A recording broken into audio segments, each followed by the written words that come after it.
Video.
All right.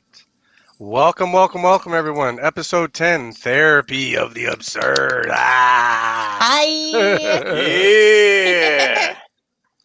How's it going? Oh man, it's going okay.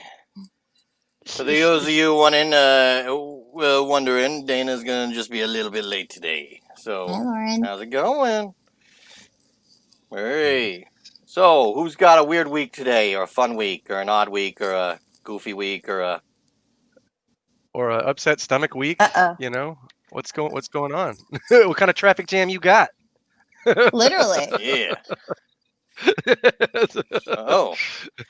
So what's up, Stefan? What happened this week? What's going on with you? Oh wow, this week, wow. My phone, because I hate having to always adapt to new technology, and I think maybe now they brought a certain function back to the Apple phone they didn't have on the last one. So I've been like, fighting the power, fight the power. So I'm kind of a little bit behind. So my phone, even though I updated, like yesterday, and well, actually for 3 days now, it wouldn't let me upload to Instagram. Right? It would like say that I'm thinking about it. I'm thinking. No, you can't do it, bro. Come back later. And so for hours I'd be trying to post shit, and then I'd wake up, and then it would post something.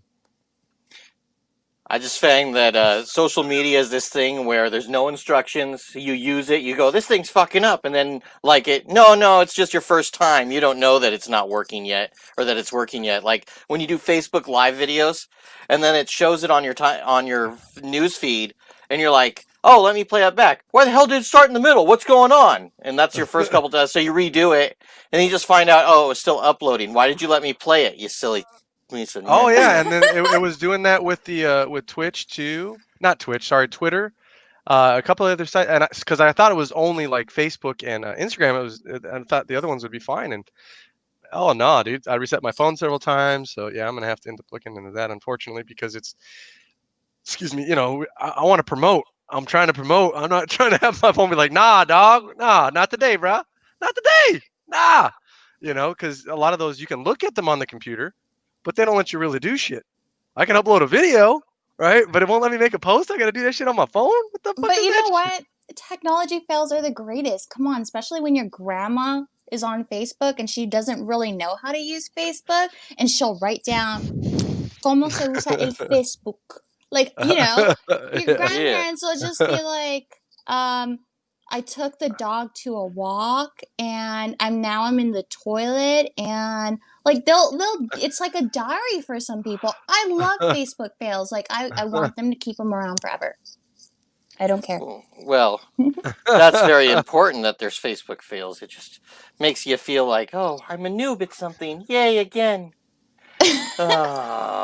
Hey, Dana's here. There she Hello, is. hello. We missed you.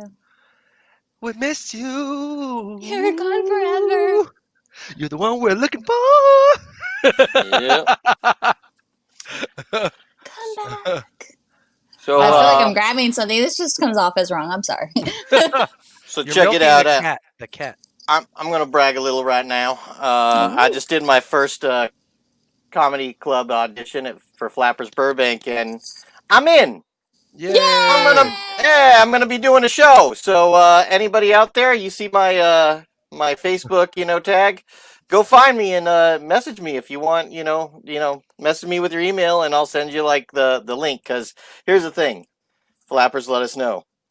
There's a special link where when you buy tickets, it gives me credit. However, if I put that on Facebook, Facebook goes, "Fuck this guy," and then it goes straight to like their main homepage instead. So, if you want to see it, that's just let me know. I'm glad you reminded You're me. gonna Actually, do great. I'm so excited to see that. I love watching first people shows because they're so into it. Like, and the crowd is so supportive. Imagine when you become a regular comedian and you're just like, well, thank you anyway. Yeah. Oh no, yeah, I got mine last week as well, so I'm super stoked and excited. So congratulations, everybody. Yay. Whee! Yep. Make sure to check out our page so you guys can see when the shows are. Yeah, we will be posting stuff on there. But anyway, so can you hear us now, Dana? Oh, we can't hear Dana. Oh. It's all right. But you can hear us? Yeah? Oh, okay, Yes. you can hear it. Okay. All right. You just got to check your mic settings. Otherwise, you're going to have to mime the whole show. It'll be a Thumbs up? special episode. Yeah. Oh my gosh, it could be a judgeful episode where like Dana can tell us if Dan's jokes land or they're horrible. Or my favorite, get out. Yes. Or it could be this one, which is like kill him. Yeah. Can you guys? Oh, Oh, wait, we yeah. heard you Okay, for a second. Ah, there we go. yes. Okay. I for whatever reason didn't unmute myself, so that whole I had the mic on, but I wasn't unmuted.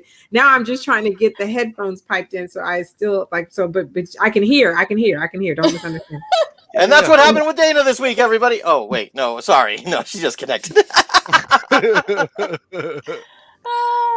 So how'd your week go there, Dana? Okay.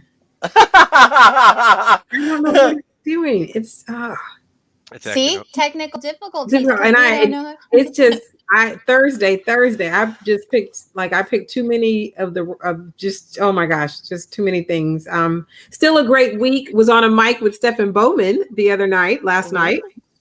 So very, very, very much fun because we've never been on a mic before together, and that was like cool I was texting Stephen. I forgot I'd signed up. Like I ran, and then like at 8:42, I happened to notice in my email the bookings at Flapper's email. I was like, but my friend Mar was in there, and Dennis Mailer was in there. Ray Lau, who I love, was in there.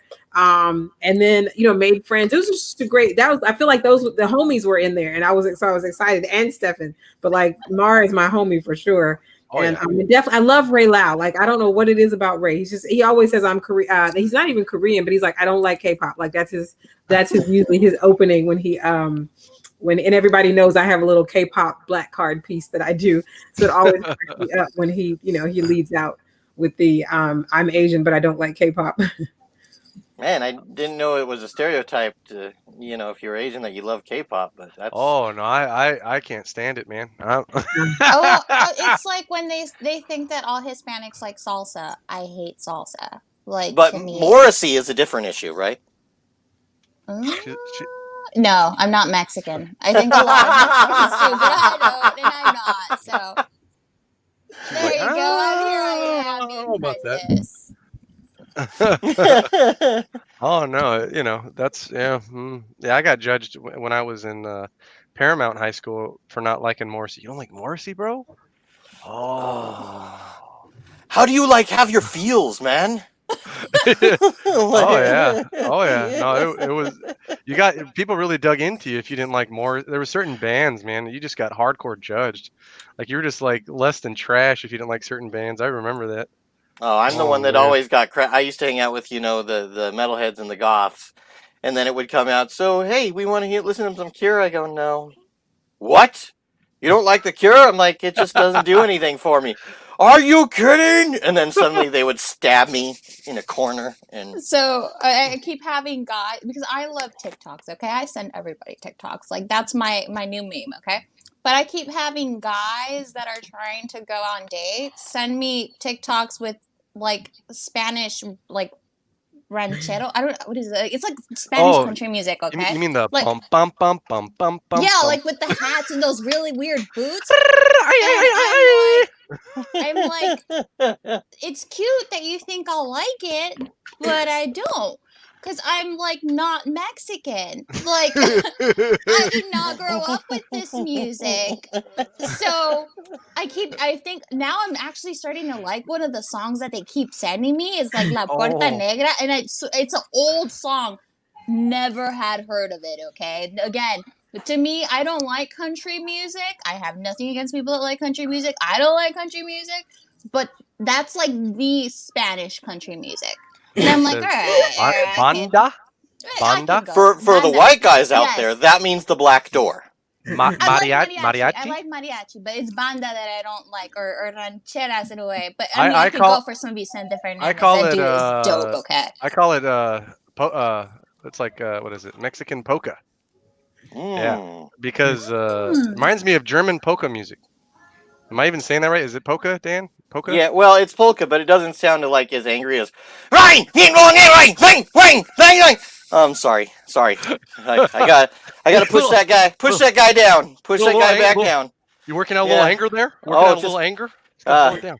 Hold it down. I'm sorry. But Anyway. anyway, I have to give it up Eins, to eins. people that do like dance banda. Like when I see those videos of them dancing, I'm like, oh my god! Like Is that with the cowboy hat and the boots and those fat ass Yeah, fucking belt buckles and shit? this is how you can like I think dancing is the only way you can tell I'm not Mexican. I have no rhythm. The only thing I have going is an ass, okay? I have an ass that doesn't quit. That's natural. I got one. But that's it. That like all I can do is just wiggle my hips, but I have no movement. I can't move my feet. No, I got nothing. When a guy that looks like me says he has an ass that doesn't quit, it's a different image. What? Hey, man. I know, gross. Go off the bat. Here we go. Hey, so you know what we got today? We're going to share some videos. So both Stacy and I made a video. Now, my video has nothing to do with our guest coming up tonight, so it goes first. Stacy's is a little bit more about what goes with the guests tonight. Let me take that down really quick. So everybody, let's just see if you enjoy this video that I've put together for you.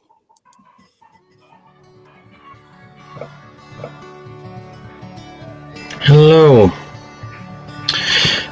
Welcome everybody. I am an artist, and as an artist, in order to relax, I must create art.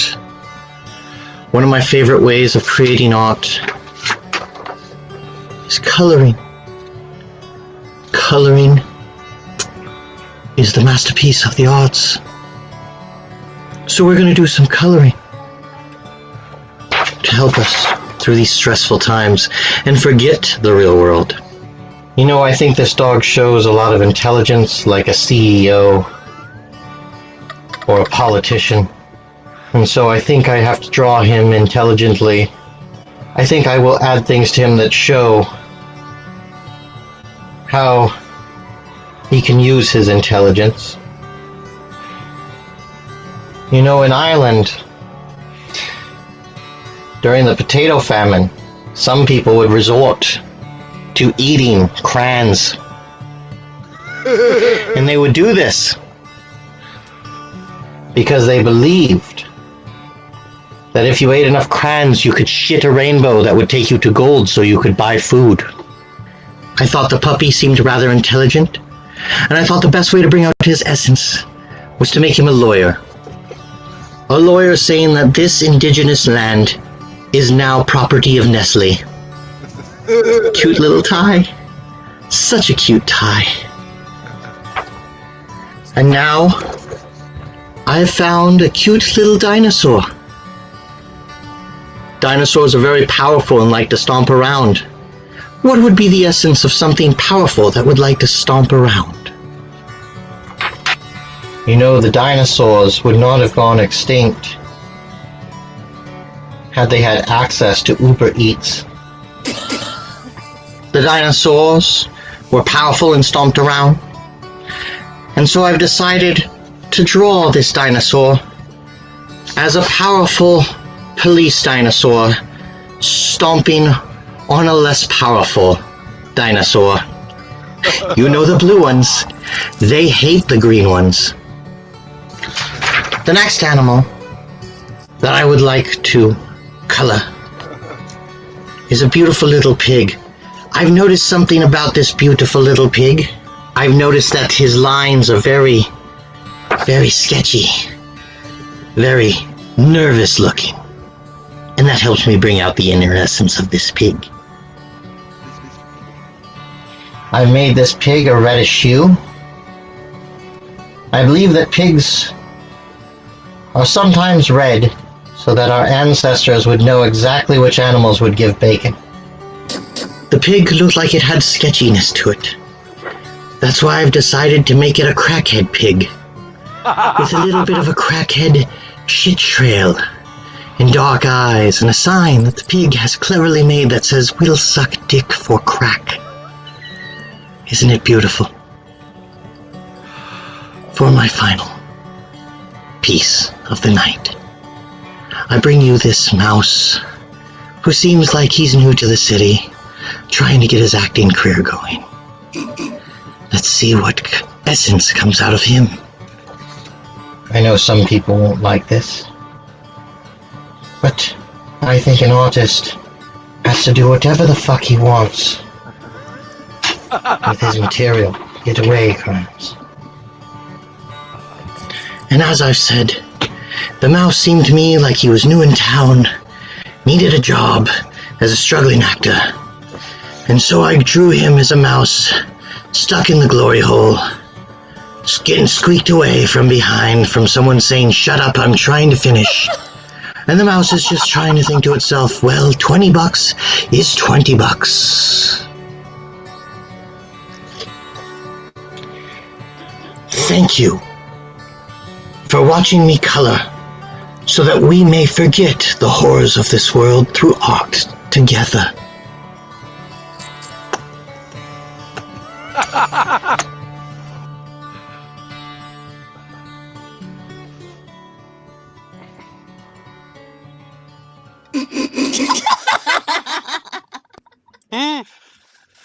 I can't So, top that. how are we doing there? Did we enjoy the video? What is wrong with you? So many things. But I feel like so relaxed, like it was so peaceful. Like I could actually watch an entire series and that could put me to sleep and question my sanity. Don't worry, the whole process made me question mine. It was a little difficult. You know, it was one of the first ones I made like that. And, yeah, eventually I got to get a better video editor. Huh? But, It was You so know. soothing. Like I was like, this is so relaxing, but at the same time I couldn't stop laughing. I loved the dog and the dinosaur. Like, I love the dog and the dinosaur. it's what she doesn't say. It's like jazz, you know? It's the notes they don't play. You didn't enjoy the pig and the mouse? No. Sergio did. He said so touching. It reminded him of the mouse. I love the dog and the dinosaur. Okay, so the pig was after the dinosaur, and then right? Is Yeah. Okay, who was after the pig? Oh, that was the mouse getting squeaked away. Okay. The mouse wasn't too bad. Like I like, but I think I just love. Now I have to tell you though, in these times, I was surprised that the dinosaur had to be he looked like a cop. I was like, oh, yeah. Like why did it, yeah. I was like we're so like, you know, I'm totally like I've been telling everybody that I was not abolish the police. I was defund the police, but I officially became abolish the police yesterday. Like, and I wasn't that. I really wasn't that. But you know, but hilarious. Well, I would also say that there's some judges that need to be replaced very without soon, question. So. Like the next ancestor I'm calling is Thurgood Marshall. For real. Like, can you talk to this fucking AG in Kentucky? Like, oh my God. Anyway. Well, we got one more video before we bring in our guests. And, I didn't love that. Oh, I'm and like, I don't want to do this anymore. well, wait a minute now. We have to show yours because give me just 1 second there, Stefan. I messed Oh, no, up. you're good. No, All you're right. good. But you know, Stacy did go to Colonial Williamsburg, Virginia, and they let her do some recording. Where were you at, Stacy? I was at the Peyton Randolph house. So it's a house that belonged to the cousin of Thomas Jefferson. Like Thomas Jefferson stayed at the house that we did the video at. It was a very interesting experience. Colonial Ghosts was so kind to let me record the experience, and our tour guide actually took us back and gave us our own little private tour. Don't make it sound wrong, Dan. I know you. So it's a very interesting, and apparently it's like one of the most haunted places in the U.S. I honestly didn't know anything about it. 30 people died. It was actually a lot. Not only were slaves mistreated there, I believe some were killed. Kids died there. You can definitely read up about it. It's a very sad location, but the experience overall, I want you guys to check it out. I've never done anything like this, and honestly, it was weird. You guys are going to see the video. All the girls say they've never done anything like this. Anyways, let's play the video. What? Yes, sir. All right, yeah. Here we go. I just placed 2 EMF meters on this trash can lid. Basically, these are going to pick up any electromagnetic fields. You can use these at home, test, the magnetic fields coming off your microwave, different appliances. But in terms of paranormal investigation, if ghosts walk toward these will pick up the strength of their electromagnetic fields that they are putting off. They're at a basic green right now, but depending on the strength, they could go from blue to yellow to orange, and then the most extreme, which would be red, and these will start buzzing. So we're in one of the most haunted houses here in Old Town. Yes, right? This is said to be the most haunted house in Williamsburg. A lot of paranormal investigators argue that it's probably the most haunted house in Virginia. It's a definite hot spot. People come here from all over to try their hand at human spirits here at this house. I'm just fortunate that they like me most nights. One all over to try their hand at human spirits here at this house. I'm just fortunate that they like me most nights. Tonight I had two female spirits tell me go to hell. And I said, okay, maybe another night. Let's see what we managed to uncover here.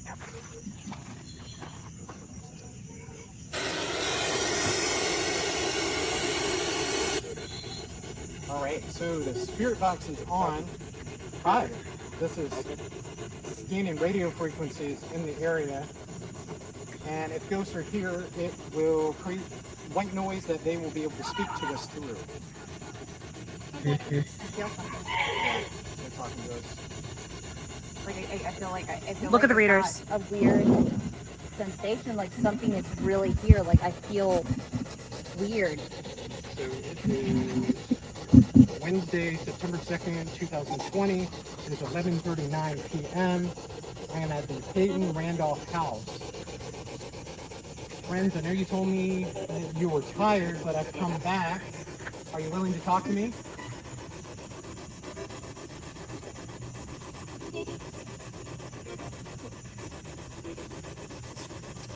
A lot of my group left. There's only a couple here now. It's a You good wanna talk to me a remix. little bit? It's crazy. I don't feel that weird feeling anymore. Like I felt like something was like it was a Hi, I tingling heard you call me. sensation. Kids, if you're here, can you say my name for me?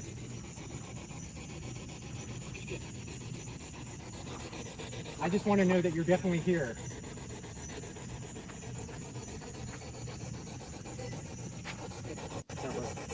Can you hear it?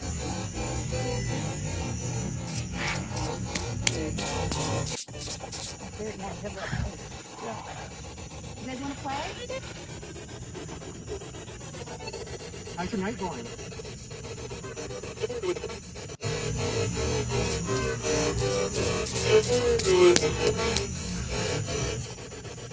What was that?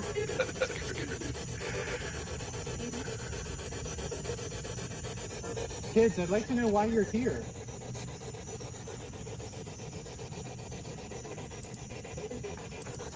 Can you tell me why you're here? Oh, holy moly. Hi, kids. I can feel it. Like I feel like my back is like tingling. I have never seen yours light up that bad. Is the light bothering you? Yeah. Yeah? Should we turn the flash off? I think the light's bothering them. All right, let's turn the flash off. So if you want me to go, you just have to say the word.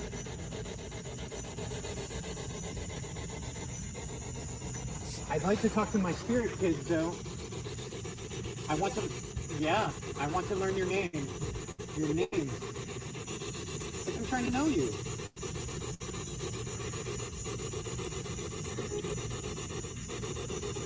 Is that you on the front lawn? Well, come toward me and talk to me. You don't have to be shy, I promise. We're friends.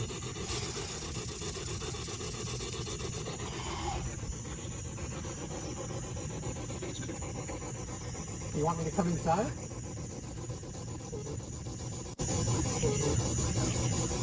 that was freaky.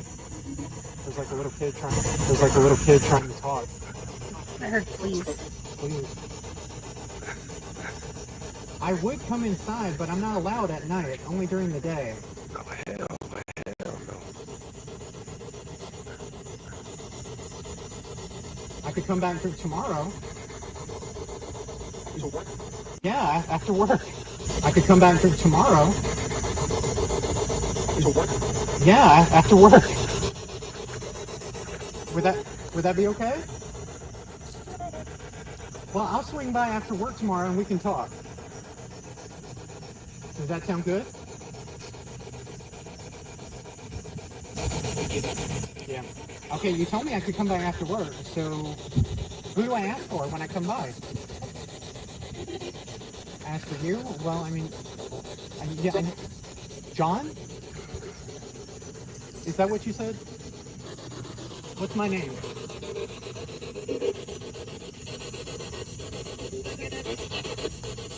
Now, tell me my name.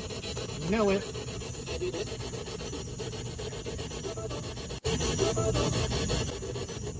A couple people just said go. I'm not ready to leave yet.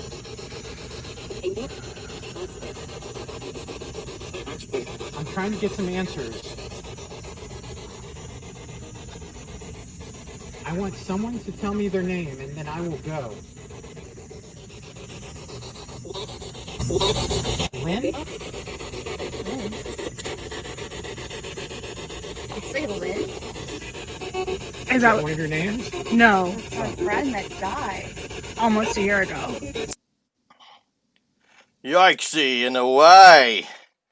So, at the end there, what was the name they said? Lynn, so the friend that I was filming, the one who was so kind to go. By the way, it's on an iPhone. I'm sorry, the quality sucks, but You saw it the was comment. on an iPhone. Okay, okay. I am not We'll professional. This was obviously my first time. we'll have to Huh? eventually get a night vision camera for the podcast eventually. So. Yeah, but it was crazy though because we had been we went to dinner before we did the tour, and we were majority of our conversation was over a friend that had died last year. She was 29 and she had a heart attack in her sleep, supposedly. I don't know. I don't want to talk into that in reference to that, but we were talking about her, and so when we heard it, I was like, "Whoa!" This was like blocks away. And by the way, if you guys are wondering, that light thingy that keeps flashing, that's not the spirit box. It's a speaker that's like attached to the spirit box. That way we could all hear it. So the light thing was a speaker. It was just like one of those speakers that they sell at TJ Maxx and stuff. But the spirit box was attached to it. But it was weird. It was really weird. Like the feeling you would randomly get felt like it felt like a really, really weird cold, like something was like right there. I don't know. It's weird. I don't know. Have you guys had any haunted houses experiences or anything like that? No, they scare me and I don't go inside the houses like that. It's Well, kind of we're like not that. all perfect like you do. Oh, Kind of like that. What is that? That Eddie Murphy joke when he talks about watching, what is it, Amityville. He talks about the difference between a black family and a white family. Right? Oh hell no, we gotta go. The white family hears all the evil noises. Oh, this is gonna be a great house. It's gonna be great. We should just move right in. So I've not had any haunted house experiences, but I think like I've felt, even today I thought I saw a presence in my apartment. And so just like, but it was a flash, and I was like, it looked very real, but like literally it was real quick. And so so that was my first time, and I'm absolutely open to all of it. So I'm always kind of, open because I just am. And also, I met a woman many years ago. It wasn't a haunted house, but I'm always so into this because I met a woman. I'd taken my son. Oh my God, it's 8:30. Took my son to start he was going to an art program at Otis, where he actually goes to college now. And it was the year that his father died, and I was meeting a parent. We were just having the random conversation, and I don't know. I'm an oversharer, but she immediately, like when I said something about his father dying, she said, "Did his name start with a D?" And I said, "Yes." He says he's very sorry. All he keeps saying is that he's so sorry. because he wasn't for the relationship, he wasn't a good guy. So when she said that, like, but it blew me out because I had never seen that woman before. If she walked up to me now and kissed me on my cheek, I would not know her. But she immediately just said, "Was his name? Did it start with a D?" And I said, "Yeah." She said, "I said Delvin." She's like, "Yeah." She said, "He says he's sorry. He just keeps saying he's so sorry." So, I'm going to make it really quick just because we're kind of running a little bit behind, but mentioning that flash, about 9 years ago, my boyfriend and I had gone to the middle of nowhere. Okay, forest, because we're teenagers and we go to the middle. We're in the middle of nowhere, no lights, nothing. It's country roads, just country roads. We see a big flash. My boyfriend died the week after. Wow. Pretty crazy.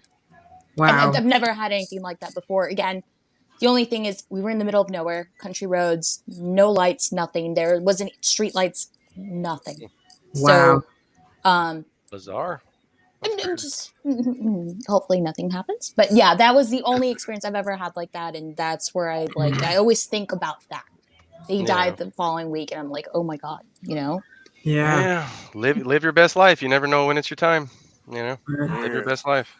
But we should probably now, right. Not to diminish the story Experience. Yes. But we do have a guest that's waiting for us now. Stacy, if you want to speak a little bit about them. Oh, of course. So as I told you guys, we're going to do the paranormal segment, and we have these incredible. They call themselves the Hollywood Paranormal Detectives, and they are ghost hunters. I believe that's the proper title. We're going to definitely ask them. But they go to well-known haunted locations, and they go ahead and explore, especially those eerie, abandoned places that I love. So we're going to have the incredible Steve go ahead and explain the entire process of being a ghost hunter. And of course, guys, if you have any questions for them, please put them down below, and we're definitely going to ask them. We're going to play the video right now. All right, here we go. Let's get some equipment out. Spirit box. Obvious. Daytime spirit box.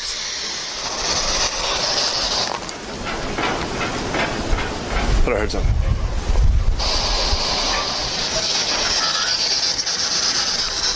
Observe.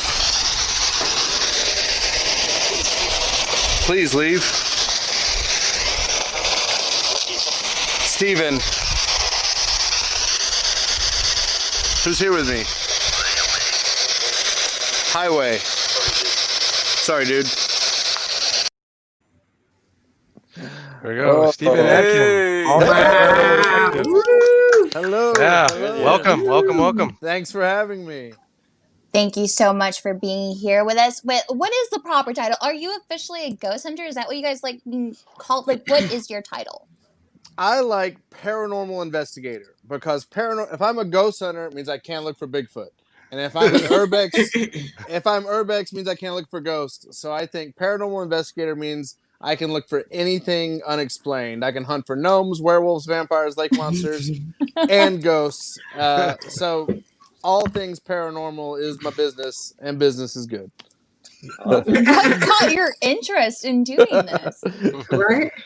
I think I'm 40 years old, so like most people my age, when you're a kid, you get slapped with Ghostbusters, and you look at the guys, and you're like, "That's what I want to do."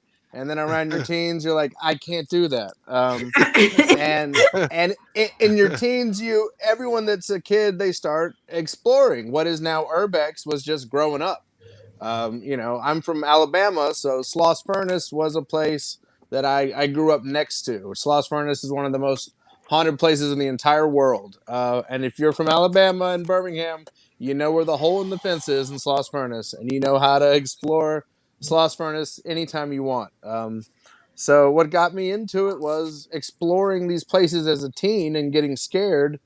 And then around the 2000s, when like Ghost Adventures and Ghost Hunters hit, it was like a wake-up call for anyone who is a fan of the supernatural. They were like, I can do this. I can be a Ghostbuster. to see people now. I can be a Ghostbuster, so it was kind of like when the ghost shows hit, it opened up a genre for you that you always wish was there. So I guess ghost shows and Ghostbusters and just growing up. That is, you know what? I think I Ghost Adventures and Ghost Hunters definitely always piqued my interest, and that's what started playing in the background for me. Like I'm like, oh, but I do have to ask you because he has this. He has a YouTube channel. We have the links below. We have his Instagram. So if you guys ever want to check out some clips or his investigations, they're going to be up there. But he has so many. So I need to ask you, what is your most memorable location that you visited that just left an impact in you? Well, like we're talking about when the shows hit. So I remember like a friend getting a VHS. So it's that old that I got a VHS still, but it was the first Ghost Adventures documentary that someone had gotten from a TV station in Arizona, and their friend had mailed it to them. So I was watching the documentary where Zach and Nick go to the Goldfield Hotel. And so ever since I saw that, I wanted to go to the Goldfield Hotel, and I think 2018 in the summer, I got to go to the Goldfield, and that was my Graceland. That was the place to go. We got amazing evidence, and if you watch the video, grin, smile ear to ear, and I'm to stand in the spot where the brick flew was like, I've done it. I'm a Ghostbuster, like I finally kind of made it. And if there's anywhere that's a perfect set decoration for ghost hunting, it's a place like the Goldfield Hotel. Yeah, so Goldfield, that's number one. It's actually on my bucket list. Because of the whole Zach's documentary. That's actually on my bucket list. If you guys are too lazy to watch the entire thing, just do what I usually do and go on YouTube. They've cut down the best parts on there. Okay, I like to just get to the point. So if you guys want to check that out, it's really cool. It's the most fascinating thing. That's how they got their show. Let me ask you a quick question. I got a quick question. Yeah. So I'm from Huntsville, Alabama, and my dad lives in Birmingham now. Like when you said that, like it's all commonplace. I had no idea that there's like the serious ghost stuff happening in Birmingham. I mean, we've been in and out of. I grew up in New Orleans, but like, where is this place in Birmingham? Like, what part of the city? Well, Sloss Furnace is right in the middle of the city, right when you go down 65. Right when you go through downtown Birmingham, you'll see all the steam pipes to the side. Right. Okay. Right. And that is an old steel furnace where, men died daily. The old catchphrase for Sloss Furnace, a man dies, you hire another one. A mule dies, you buy another one. You don't want to lose a mule. Wow. So they would send men down coal chutes, send men down steam pipes.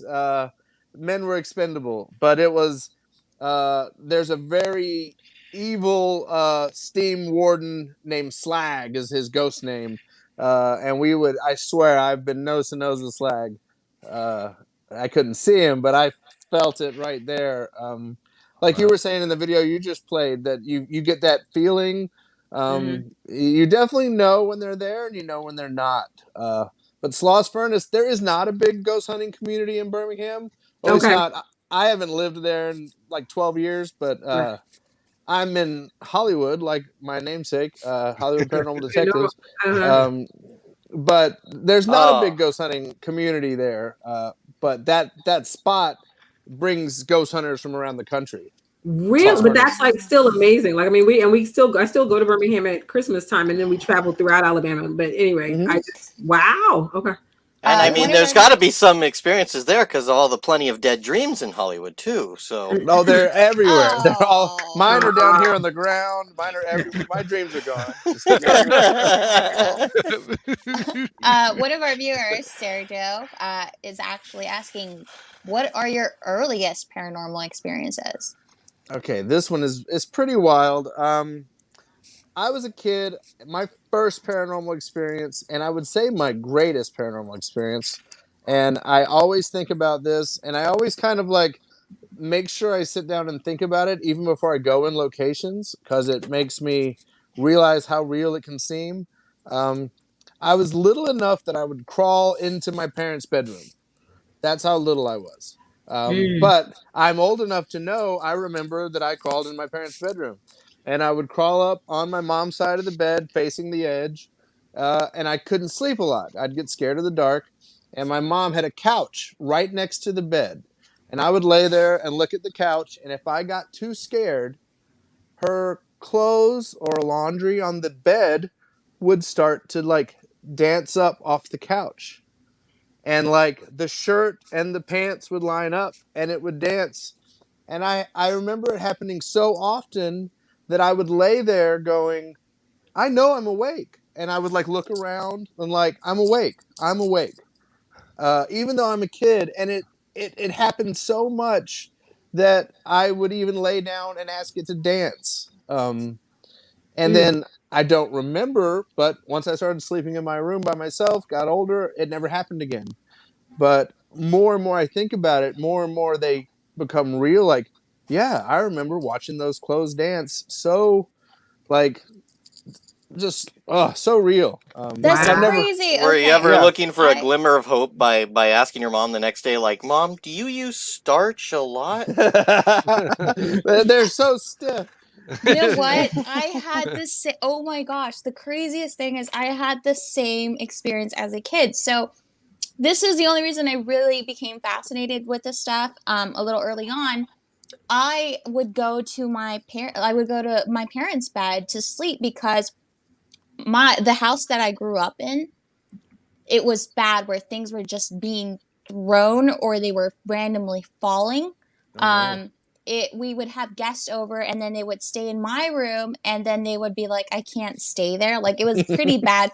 The only thing I remember, and I've never been so scared in my life, and I still remember it because again, never been this scared, to the point where I want to move, but I can't. I was having this creaking. So the halls and everything were just tile and cement. There was no wood.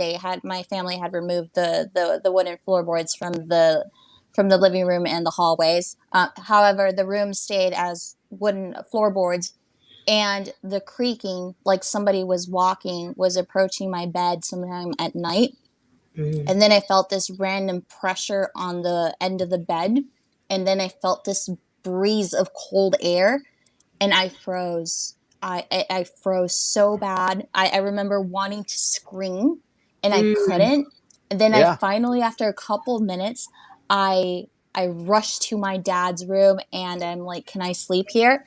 And I kid you not, I think I slept in his room until I was like 10 because I kept having these experiences, and I'm like, I'm scared shitless. And then my family finally moved out, and we never had to deal with that again.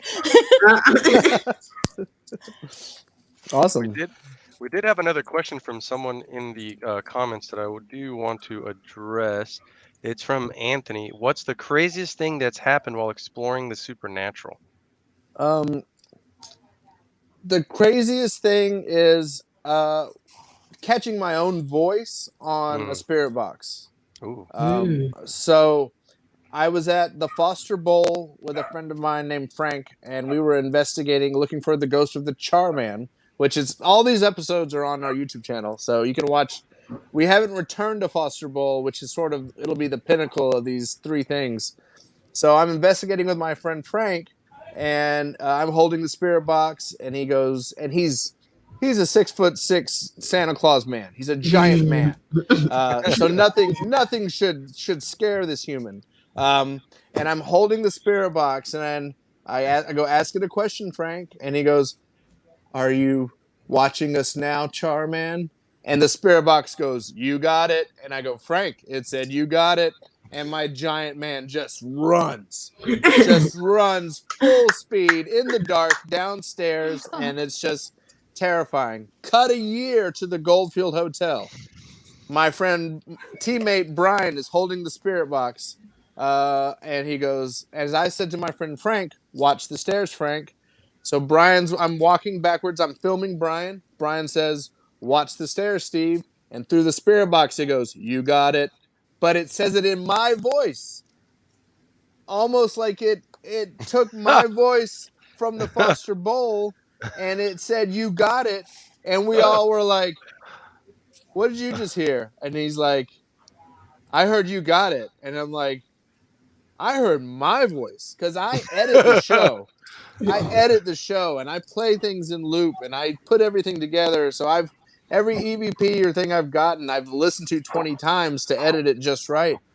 But to hear your own voice come through, it just I got pins and needles right now talking about it. Wow. And so that's the craziest thing. So now the next will be I need to go back to Foster Bowl with Frank and say, who said you got it? And that episode will come up if quarantine ever ends. Is Foster Bowl like a concert, an outdoor concert thing? What is that? Foster Bowl. Okay, there's this place called Ojai, California, that is like the Bermuda Oh, hi. Triangle. Ojai. Oh, hi. Oh, okay. Oh, hi. Oh, hi. Now, speaking of quarantine, how has that impacted the whole? Can you continue investigating? It's sort of changed everything. So I've got 3 teammates. One is stuck in the Ukraine since March, and he can't come back at least till November. The other one, with some medical issues, is at a high risk. So he is taking it safe and not coming out. So that has left good old Steve by himself. So like the last 2 episodes is I used some footage from 2017 of an investigation we just did for fun.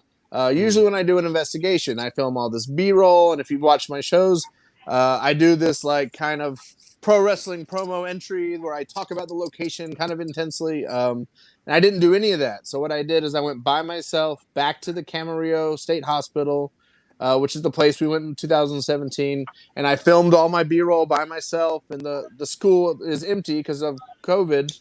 And I filmed my own intros, and then I used that to put together with the 2017 footage to create a new episode. And now after that, I'm out of footage, so now I'm doing these what everyone's calling urbex. I'm doing these urbex adventures alone with my ghost hunting equipment, that's the Scary Dairy, the latest one you've seen. And that's because I can do that during the day. I can do that by myself. And I can be safe health-wise, but not spiritually. I was scared out of my mind, if you can't tell watching that video. Anthony had another question. Sorry, I didn't mean to interrupt. Oh, yeah. Do you do assisted or paid? It sounds like he's asking if you do ghost tours where people pay you and you show them to, I don't know, haunted places? It's never come up. I've never had the opportunity. If someone, I think in my Patreon, there's a level that if you contribute, you can come on an investigation. Dollar bills, y'all. But I would. I've thought about doing stuff. I mean, I got a wife, 2 kids, and a full-time job. That's how I can ghost hunt. But because it's not cheap, and it's not, ghost hunting itself doesn't pay the bills now. But I would be interested, Anthony. Especially after COVID, though, it'd have to be, I'd have to do a solo, like I'm saying, and because of COVID, I can't go back to Goldfield. Everything big is closed. You can't rent out Alcatraz right now because it's closed, or any Preston Castles, or even Queen Mary. But also, I don't have my team. Well, I would think that catching the ghost voice on the spirit box would be a little tough. They're probably muffled right now because they're wearing masks. They are wearing masks. Damn. Get out. I will say this though, we definitely in the near future, when all this COVID stuff is taken care of, I would like to arrange a in-person thing where we do something with the whole podcast and we do something with you. Absolutely. Well, I love it. We might have something in the works in a couple of weeks. We're still trying to finalize, guys. It's going to be COVID friendly for sure. We're going to be very separated from one another, but it's going to make it even scarier. But we're still trying to verify. But hopefully, if we get this going, guys, we're in for a treat for Halloween. So we're hoping we can get that done. Excellent. I want to hang. I want to hang with you though. Like I want to hang with you. I want to like when this is over. I want to go. I want to like I hope that even with what we're doing, we roll with you. Like, I feel like, I don't know, there's a certain energy that I think is exciting. And I don't know, here's the thing, Dan, I will say this to you, Dan. The first thing I thought of is, I wonder, what do the spirits think of COVID? Like, what are they doing? Like, are they do they have to social distance? I mean, like, so Dan, I feel you on that. Like, for the first time, we see eye to eye on a joke. I totally get it. Cause I was thinking, like, what are they doing during this time? They're like, where are all the people we scare? that same thing are places that aren't usually empty right now a lot, and so the spirits are getting more comfortable. So when things open back up, are there going to be more ghost sightings in these places because they've been empty since March? Right. Well, you know that, like, in zoos, when the people left, the animals started mating more, and I wonder if ghosts are doing the same thing right now. Mating or ghosts? Yeah. Hey, man, anything's possible. I guess it's safe. Two with Dan and Dan. We got it. Oh, boy. Now what? Okay, I asked this to a couple of our previous guests, but I have to ask you too, because I feel like somebody's going to be tempted to do it. Have you ever taken anything from one of the places that you have investigated? Like, I know you investigated Janis Joplin's hotel room where she passed away, but have you ever taken something and, like, I take something from every location. Whether it's I get a small rock and I'll write the initials on it and I'll put it in my garden by my fountain, or I make sure I take the matchbook that was in the hotel room. From my big heavy hitters like Stanley Hotel or something, I always take a photo and I frame, like, I don't know if I got 5x5 of a lot of places I've been all around, so I keep them framed. But I guess I was told by if you know who Amy Allen is, I met her on a ghost event, and she was like, "You have a bright aura, and that's why you've been safe, and you've been so many dark places." She's like, "You have one of the brightest auras I've ever seen. It almost makes people want to get close to you for comfort," which people always tell me that, and I feel like with spirits, I tend to communicate with positive spirits. I don't think I've ever really had bad experiences. I've never brought anything home or anything like that. And everyone says I get scared. Of course, that's the fun part. But I always have a lot of fun. I almost get like an adrenaline rush from the spirits coming close to me, because I do feel it when I go in places like, oh, they're here and they're coming to me. Like, I feel they're coming close. But it is like that clip you played, when the first thing I turn the spirit box on, it says, "Please leave, Steven." Okay. Like, if you notice my face, I go blank for a second. Is the person that does that, where they say, right, that's called an empath, right? An empath, somebody that is sensitive to feels that those stuff. things. There's visual psychics. It means they see things. There's Like audio mediums. psychics. That means they can talk to people. Mediums means they can, like, kind of pass between the spirit world and ours. There's so many. There's a big library. Empath is kind of someone that can feel the emotions. So if you go in this room that was sad, you'll feel sad. If this person died and they were happy, you feel happy. If you feel this, and also it works with real people. So if I go into a room with sad people, I'll get sad. But then I can also use my own energy to bring the sad people up and help. But then I will take in their sadness. I've been called an empath before, but I think a lot of it is like personality and how you work with people. And I've always any group of anyone, I have to be the one that talks. And that's just it. I'm good with people, and I think it helps me talk to people and find out what's wrong. And the same thing with ghosts. I don't do, if you watch our shows, I don't do what I call the 10 boring questions. Yeah. What is your name? How old are you? Do you know you're dead? What year is it? I think if I'm a ghost at the ghost bar and someone walks in saying the same old shit, I'm not gonna go talk to that guy. But if a guy walks in and says, "Hey, where they used to keep the cows around this barn?" Oh, that guy's talking about stuff from my time period and when I was alive, and I heard there's gambling downstairs. I heard the bartender was nice. I'm gonna go talk to that guy. He's not same boring questions. Bye. More, But Anybody in this room get to play PlayStation before they croak? Any of you get to try that? Atari. Anyone Atari? yeah. Frog, there's the shit. Now you mentioned, that whole, feeling those emotions. What's the most depressing location you visited? And you already mentioned it. It's that Janis Joplin room. It's a weird thing because it was the first time my team went. Me, Brian, and Boom, which is my main team. We went as our team. We were in another group of like 5 people, and 3 of those people moved away. And one of them that moved was the guy that did the website and stuff like that. And nobody had cameras. And I told the guys, I go, guys, let's form a new team of our own and let's really document this small location. And we picked Janis Joplin's room. And the second we walked in, we were ready to ghost hunt and film and produce.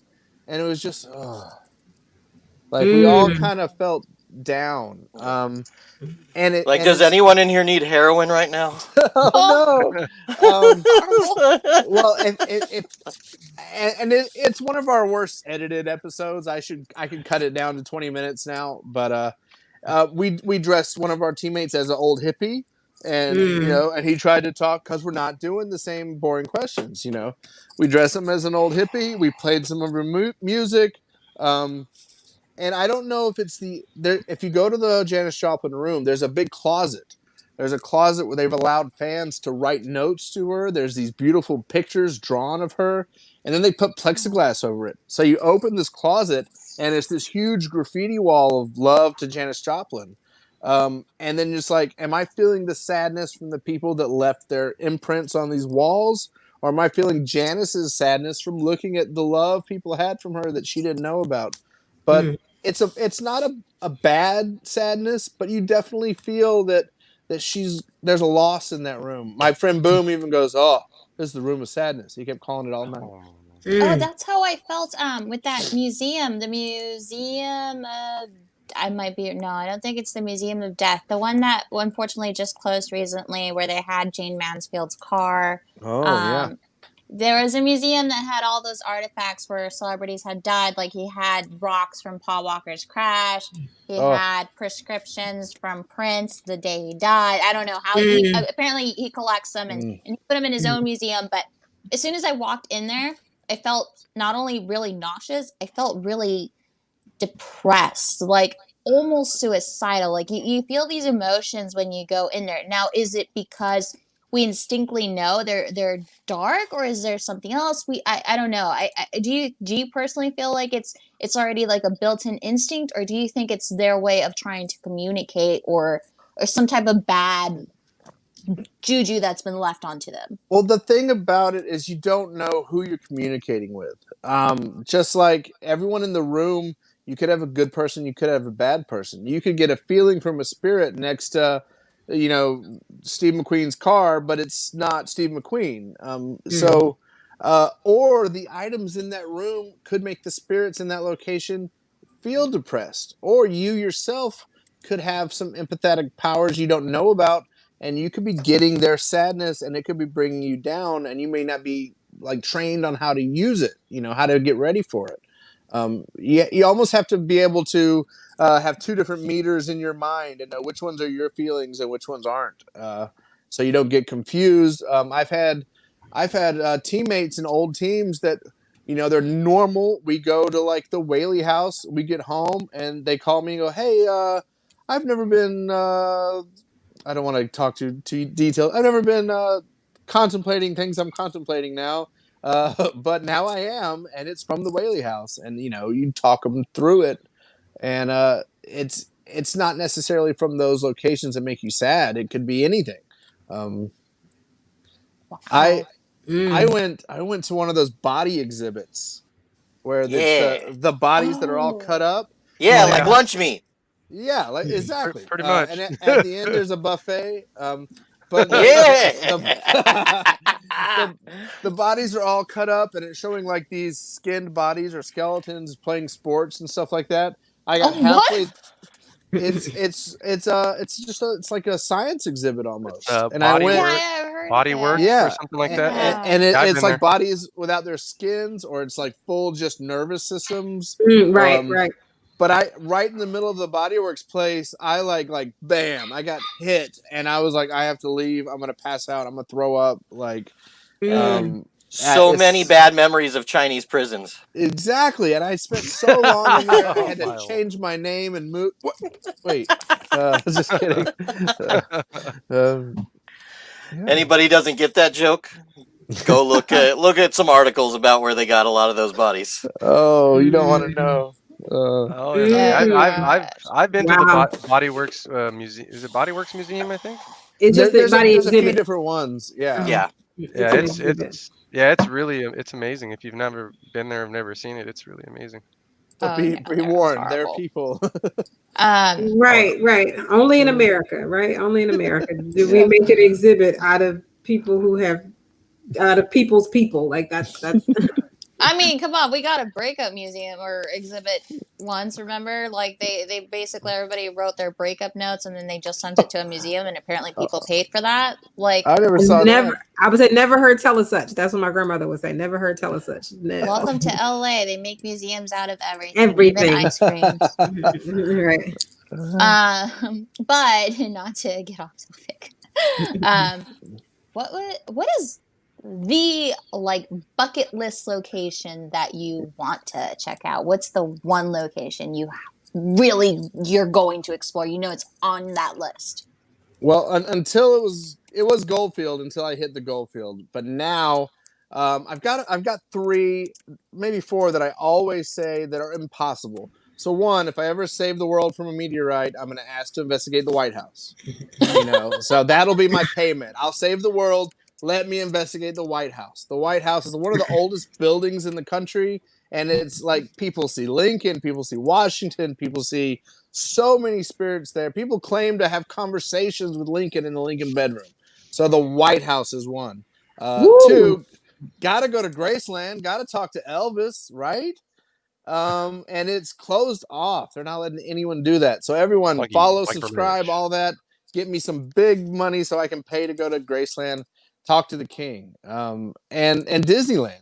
To have Disneyland by yourself and investigate Disneyland with your equipment, especially go up in Walt's apartment and stuff, that would be wonderful. Okay, Disneyland might be possible if you pretend to be getting married and pay like $50,000. Just be like, I'm here to get married. I need to go to the bathroom and just end up at the Haunted Mansion. Well, but then if I get this amazing evidence, I come nose to nose with Walt, I can't put it on YouTube.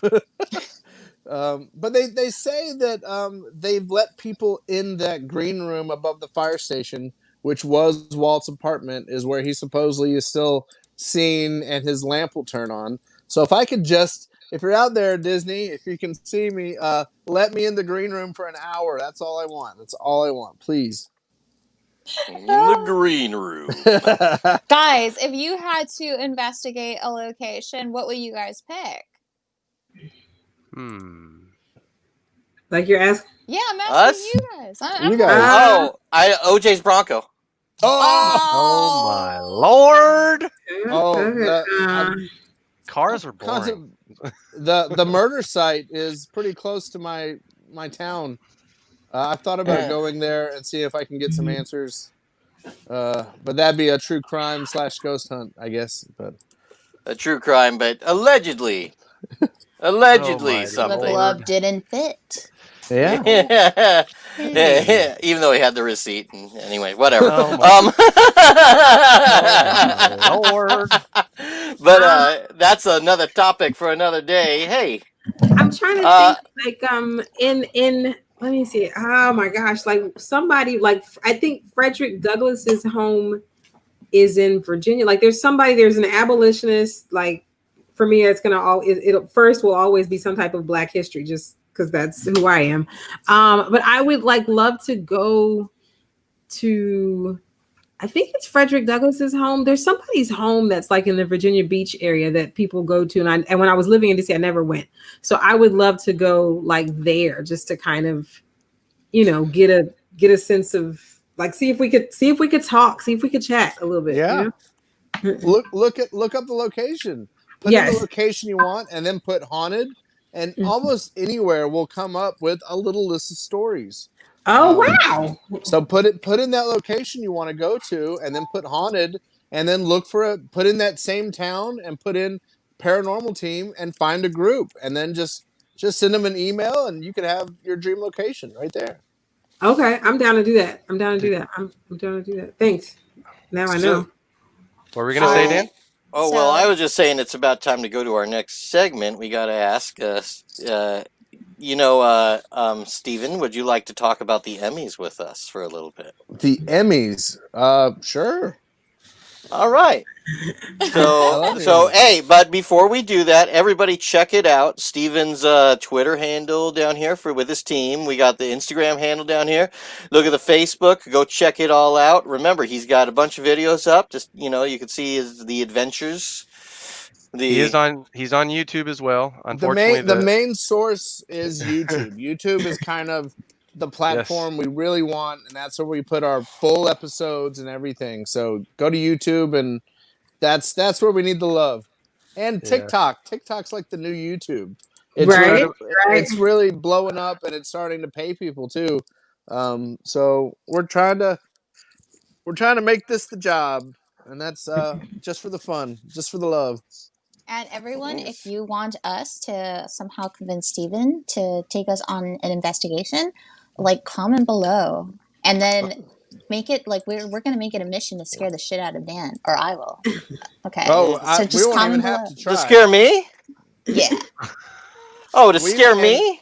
I mean, come on. All you got to do is. I've heard it from other investigators that have come along with my team. People go like, I've investigated before, but it's different with you guys. And it's like, yeah, like I think it's the level of comfort my team has.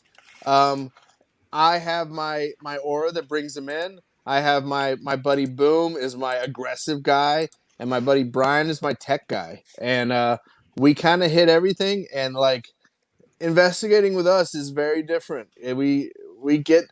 I've never been anywhere that we don't just get home runs of evidence. So if you're ready, we'll get a good spot and we'll put you in the dark basement by yourself, and it'll be fantastic. The Phillips Mansion. Yes. Anywhere. That's a that's a normal size house by now, but with bad electricity. I wonder if sometimes that's what I felt walking in. Anyway,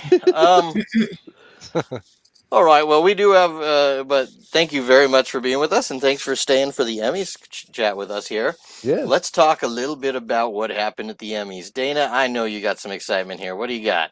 I do. Our guest is not here, and so I'm hoping. But there's a lot of excitement, honestly, about the Emmys. And it's funny when we talk about even paranormal.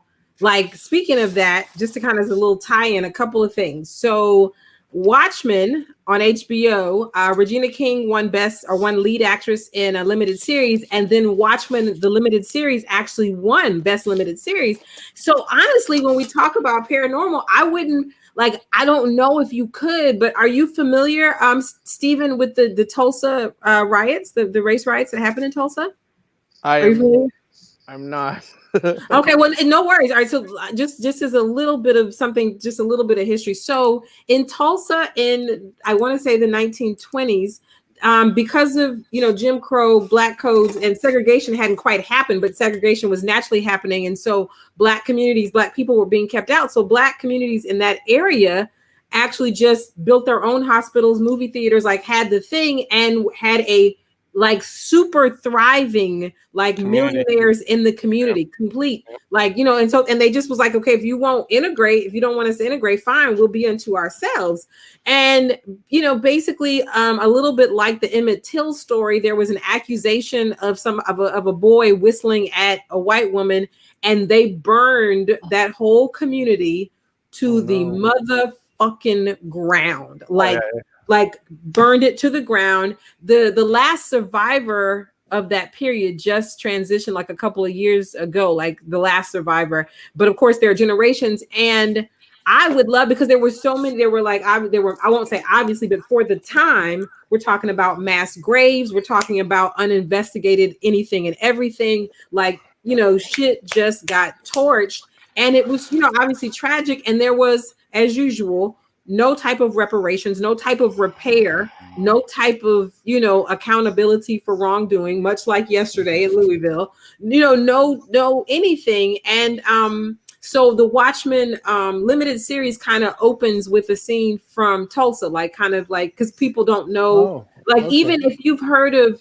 obviously we've all heard of the Gap Band. Yes, Charlie Wilson. Anybody on here know anything about R&B? Yeah, and also for those of you that have heard of it recently, there was a lot of people trying to bring awareness to this.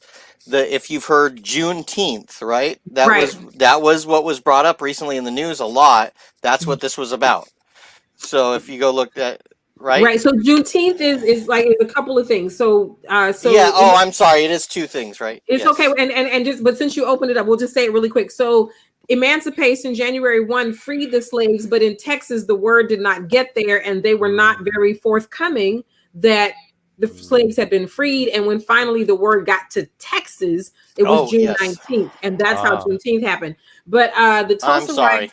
Oh, no worries. I'm, you know me, I'm like the walking encyclopedia. I want to educate. So, but I would love to, from a paranormal standpoint, like see if there is any way to communicate with any spirits that would be along those areas, because those communities of color still exist. And the only thing I was going to say, as a piece of like pop culture, if you're into R&B music at all and you've ever heard of a group called the Gap Band, their lead singer Charlie Wilson like has gone solo, and he's kind of like become a phenomenon, you know, in an older set. But they are from Tulsa, and like the streets, that the name Gap comes from Greenwood. I can't remember what the A stands for, and the P stands for Pine, but those three streets are the names of the three major streets that were in that community. So if you know, so it's kind of it was a very cool thing, going back to the Emmy part of the conversation now. It was a very cool thing for them to start a storyline with a piece of history that many people just don't know about. And, you know, sometimes not this group, sometimes it's hard to convince people of how, you know, that there was injustice even at the turn of the 20th century, that it's not just like this idea that slavery was wrong. And it was, you know, but even at the turn of the 20th century in the 19th, you know, there's just been shit. So anyway, so Watchmen was kind of a big deal. It was not kind of, but a big deal in that regard. That was amazing. Yeah, right. I'll have to check it out. By the way, I got to ask all of you. I just have to ask this question. But who watches The Watchmen? Very good question. Who watches The Watchmen? That's right. I didn't see it. Yeah, right. See, I haven't seen all of it either, but I know that question. Right. Okay, it's a good question. Yeah. This is what I did. I had HBO when Game of Thrones, you know, was happening. And then the series finale disappointed me so much, and I canceled my HBO. I still haven't even seen the last episode because I was so still pissed upset that people said it was bad. It's like, I don't want. I'm not giving you money, HBO. You had all that money that I gave you during my subscriptions, and you squashed everything. My hopes, my dreams, to this shitty ending. But we can't we see it on HBO Max? Because I haven't seen it. Sometimes the tragedies are a little tough. I'm determined to see it. I've never seen any Game of Thrones, and people lose their mind. Me neither. Oh, well, the first two seasons are softcore. You know, it's pretty fun. Yeah, my 5-year-old was growing up right as it was hitting. It is. And then I can't watch it with him. And if you know, children don't sleep. It's a common knowledge. He's awake when I wake up. He's asleep when I go to sleep. I mean, he never sleeps. And now I've got a 1-year-old too, so I can't anything without a Muppet Baby on it. I don't get to watch. So. You gave birth to a cyborg. I'm sorry. I tell people from the years of like 2002 when he was born until at least 2015 when he was 13. Like until they can do for themselves, you are sleep deprived. And even then, so any parent, any of us are sleep deprived for easily 16 years. Like but we're sleep deprived for quite some time. So moving on, you guys, thank you for this. So Regina King, by the way, though, this was her 4th Emmy, so that was exciting. She's incredible. She Oh is yeah. She's a powerhouse. powerhouse. And you know, someone who has been in the industry like the whole time that I think that any of you have been alive, and her and I are close in age. So I've been watching her on TV, you know, and then now Oh obviously yeah. films and all that for Oh all of yeah. my life, and that's a super blessing. The big win for the night, Zendaya. Am I saying that right? Zendaya or Zendaya? Yeah. I've heard it both ways. Zendaya, and You know, so lead actress in a drama series, the youngest winner ever. Like what, 21? What is She it? deserves it. She's Yeah. been I can't Spider-Man. remember. We got to the mention only she's in reason Well, the no, only I reason I watch haven't it. watched Euphoria is because my cousin, is watching the show right now, told me, "Oh, if you want to know what the kids are doing in high school now, you got to watch." I go, "Fuck no, I don't want to know what my kids are doing when they go to high school. I don't want to know that at all." Well, you will. It's not. It will depend on you. So let's see. It will depend on you. I tell people. So that was exciting stuff. That was a big win of the night. I'll say this: lead actor in a limited series, though, went to Mark Ruffalo, who is definitely one of my favorites. You know what I'm saying? Like He's the best Hulk. The best Hulk. Like that, and that's what everybody says, and I agree. And just, you know, so anyways, it was nice. And also he big up voting. I want to talk. Let me see. I'm going to talk about a lot about our winners of color, but of course about everybody. So it was exciting that also Yaha Abdul Mateen, who was in The Watchmen with Regina King, got a Best Supporting nod. Yep. Let's see, moving on. Uzo Aduba, I can't say it, from Orange is the New Black, also got a supporting actress in the limited series. We're gonna talk about Schitt's Creek in a minute, though, y'all. Because we got to talk about it. Even though I can't say I watch it, I won't even pretend. I'm gonna have to start. I haven't seen any of it. I tried to get down with some episodes, but I didn't quite make it. Tyler Perry got the Primetime Emmy Governor's Award, which I thought was kind of cool. I'm not necessarily, I have much respect. I'll leave it at that. I have much respect. RuPaul's Drag Race. I'm not sure which win this is for them, but they've won quite a few. This wasn't their first win. And then let's just as a moment. Then there's many other moments to talk about. We as a follow up to our show last week, we had Ricky Hughes on, who was Dave Chappelle's producer for Sticks and Stones. They got 3, one of which was Stan Lathan for Best Directing. Very big deal, because Stan is definitely an OG in the game, and you know, Def Comedy Jam totally brought, you know, Black comedy on the map in that way. Obviously, we know that there's so many greats, but speaking of which, by the way, I was okay. Sometimes I'm really dumb, and that was one of my moments. When we were interviewing Ricky, and she kept mentioning Stan, I was like, is he related? Like, I kept clicking in my head, like, is he related to Sana Lathan? Sanaa, Sana, yeah. And sorry, see, I can't even pronounce that. But I kept thinking, and I'm like, why do I keep? And then it was confirmed, right? Yes, that's her dad. Yeah. That's her dad. I mean, like, so we all know, because the thing is, like, she's a gorgeous girl, right? But back in the day, he was a looker. I mean, obviously, he's a grown man now, and he's her dad. But if you look at like kind of all the 70s photos, the dude was a looker. I'm gonna just leave it at that. He was a looker. So, and then speaking of father and daughter by chance, Jasmine Cephas Jones and her father Ron Cephas Jones. Ron got and they got Emmys, I guess, a couple of days before. Guest appearance on This Is Us, because he plays Sterling Brown's dad on that show. And then she, if everybody knows about Quibi, she was Best Supporting Actress in a series called Free Ray Sean, which is on Quibi, the great new short form streaming platform. And I can't get it all of a sudden. The guy who plays the lead in that was also the lead in If Beale Street Could Talk. Anyway, moving on. Let's talk about Schitt's Creek. I was on a show tonight with a bunch of Canadians, so it was just kind of like, so it was exciting. Like I forget. Here's the thing, just as a total sidebar, it's very exciting stuff for me personally. In this time of pandemic and Zoom and all this good stuff, like, we're all able to connect way more globally than we ever have before. And even if we're just talking about Canada, that's our neighbors to the north.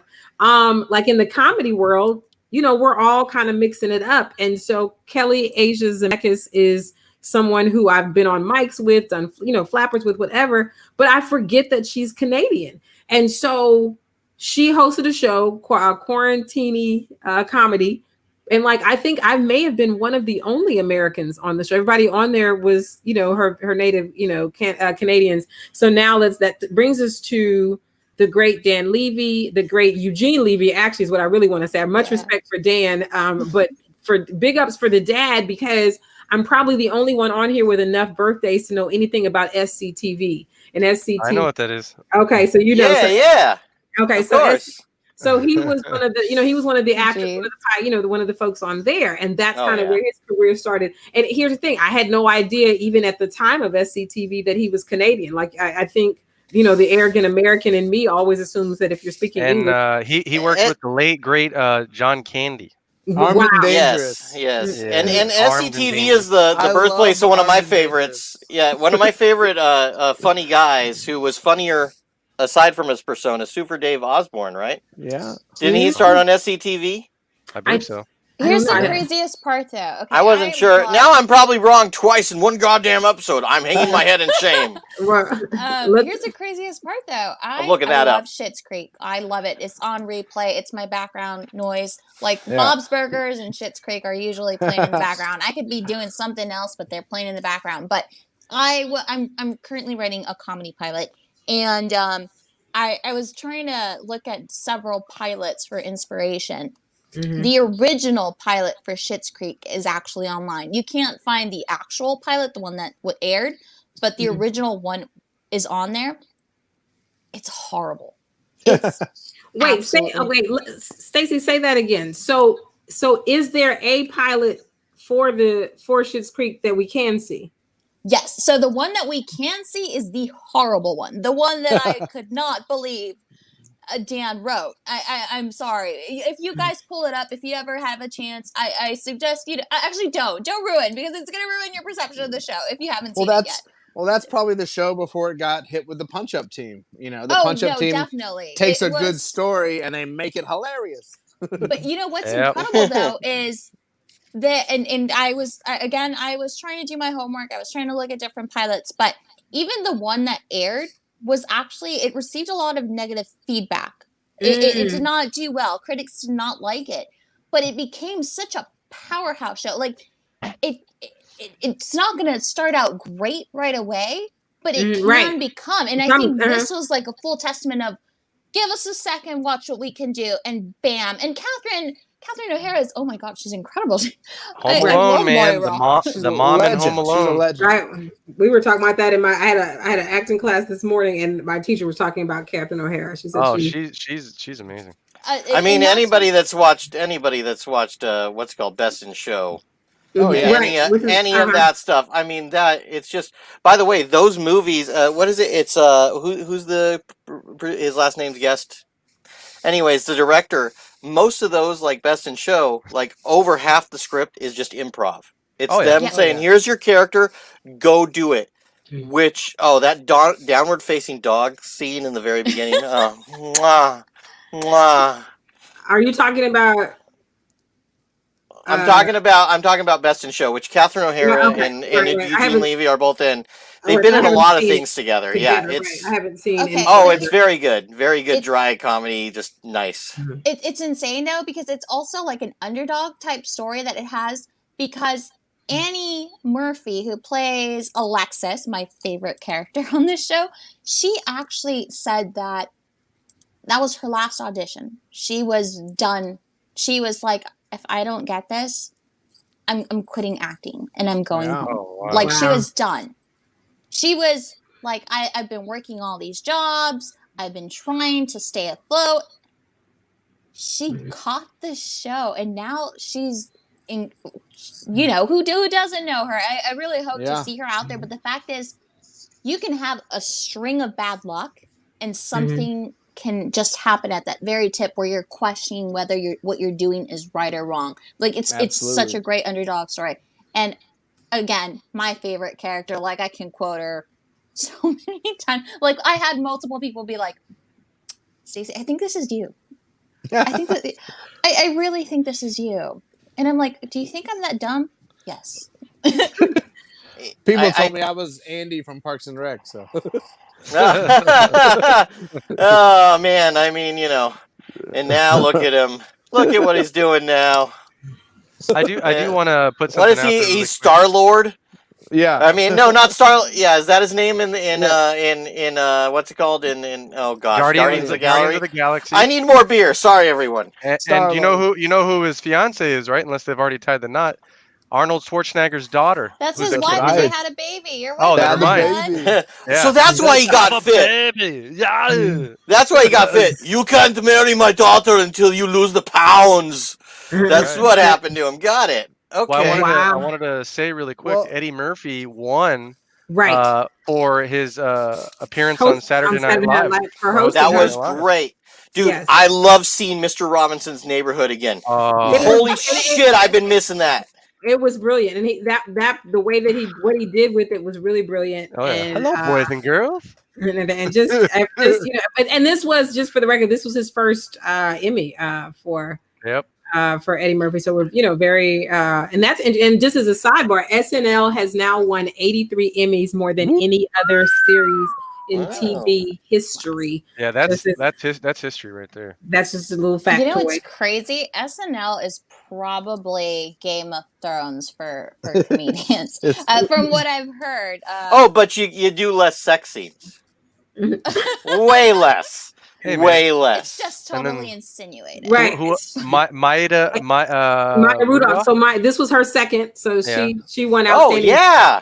So I She's won outstanding hilarious. guest actress in a comedy series for her appearance, and she was, and here's, I mean, Hilarious. did anybody watch when Eddie hosted? Just for the record, they really bolstered the cast, right? Because that particular night, like Maya is not on SNL anymore, but she came back to do her Kamala Harris. So I think it's very cool. And then, everybody came on stage. So like Eddie was on stage, Dave Chappelle came on stage, Chris Rock came on stage. Like there was this kind of like the goats of comedy and I'm going to say comedy. I don't want to always say black comedy. I just say comedy. There was another dude too, the heavyset guy. I'm trying to remember Tracy Morgan. Tracy Morgan. I'm trying to remember. He's not heavy. I mean, Well, he lost some weight. Hey, I gotta say something though. Maya Rudolph should have got an award for her performance in Idiocracy. That she was really good in that. Oh man, hey, no, yeah. What you do is you give me $50. We'll meet later. Oh Jesus Christ, I love such a her great as part. Donatella Versace.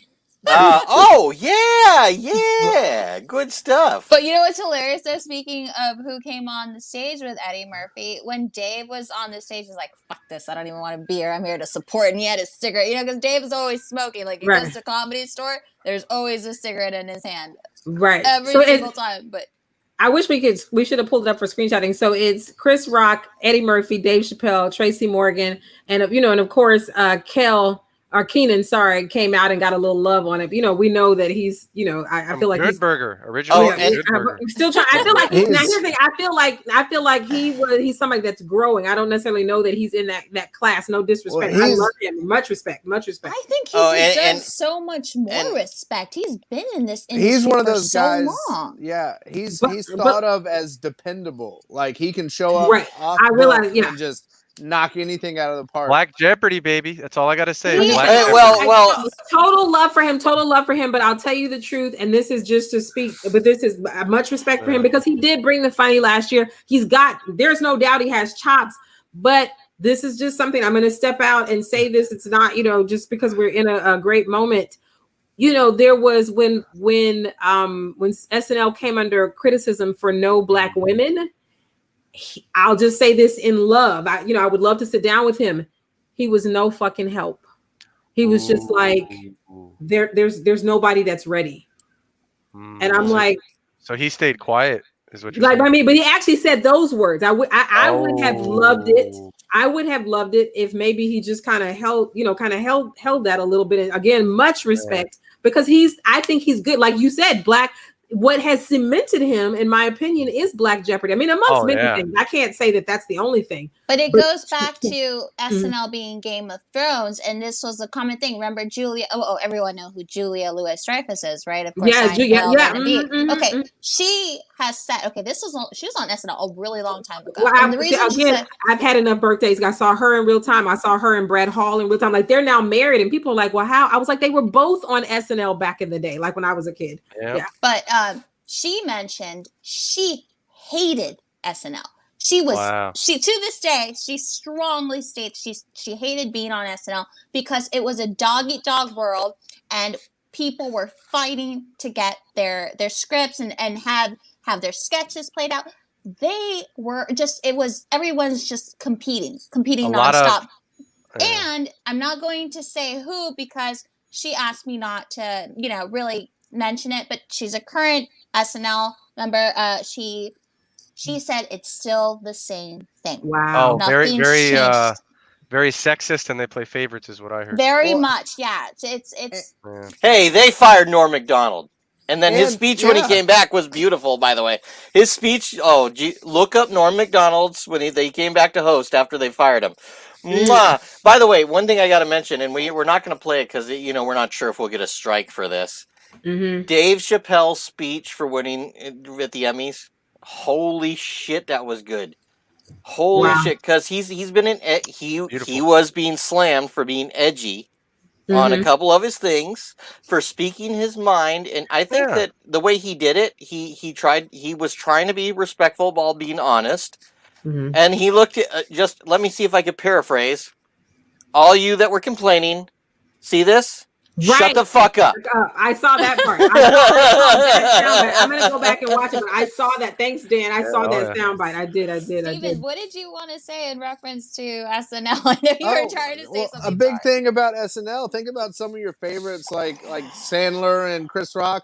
They all got fired. Gosh, oh jeez, oh lord, They didn't leave. Right, They got right. fired. Fired. Which, and they were guys who were like headlining the show, and someone at executive just says, "We don't like Chris Rock anymore. Fire him." And He's it's not making like our sponsors and uncomfortable. they ask like, "Why did you choose to leave?" And they're like, "No, we didn't choose to To leave. We leave. got fired." So Wow. they'll fire really great comedians that are like headline. I'm really into comedy, actually. I listen to XM comedy. I'm this close to a lot of my. Buy some tickets. I don't want to go into all my history, but I was a pro wrestler for 20 years, and a lot of Nice. my wrestling buddies are Oh, all yeah. comedy and stuff now, and they all want me to do it. And I'm usually the biggest goofball in the room most places I go, so everyone tells me to do it. Man, in this time of COVID, let me just say this. Like, I mean, because we're all doing our thing. There are mics aplenty. You do not like you write down some ideas and you go, and there are just plenty of, whether you decide to go to flappers, we're all big flappers, but I'm also I host and I participate in a lot of very independent, like smaller mics that are extraordinarily safe. Like, honestly, like, I feel like I can, I feel like I'm throwing bows now. However, and people have always blessed me and said, "Oh, you're ready." But I stayed in safe rooms as long as I could because I wanted to feel ready. And so I said that to say, because, and even when I auditioned the first time at Flappers, I was like terrified. And then I got up in there and I did. I was like, "Oh, this is all right. We throwing bows. I'm good." So an interesting thing to say about that is I did talk about the fact that I just went through an audition and got in, and one of the things is that Stefan helped prime me before. He's like, make sure what you talk about for 2 minutes is a bit of yourself, whether it's fictitious or not. So I went outside that. I'm usually the wacky one-liner. I love Stephen Wright and guys like Mitch Hedberg. Yeah. But I said, why not? I'm going to do a little bit of a bit where I'm talking about myself, mostly lies. But it actually worked out, and basically that's the advice I would give anybody. I know I'm just starting this year, but anybody out there. Last week. No, I'm teasing. Yeah, only since July, actually, because of that guy right there. Sorry. but the whole thing is that basically a lot of audiences want to hear you say something about yourself that either gets them to identify with you or make them feel better than you for a little bit before you say the other jokes. Yeah, they want to feel you. Well, that's the old line. You're supposed to always start with, "Don't you hate flying?" And everyone hates flying, so everyone immediately goes, "Yes, we all hate flying." I know, wouldn't recommend that. So They- I'll say this. What you're saying, what you're talking about, Stephen, is getting people on your side, and so that's always a yes. But what you want to get them on your side with is something that is with your strong point of view about you. Like that's the difference. So like the question is a great one. So yes, get them on your side, but get them on their side about you, not about the general. And all of my mentors, and I would say my co-mentors and my sisters who I call us sisters in arms. They're just like, that's what Flappers wants is the great, what about you? Who are you? They want to know who you are. Yeah, I mean, it's crazy though. The first 2 minutes, of course, have to be something that says this is who I am. I'm just celebrating I haven't gotten deported yet. Like, I went into wait, shh, don't tell anybody about that. I went in to Stacey's point. I went in with my first time visiting a dispensary 2 in 1 day.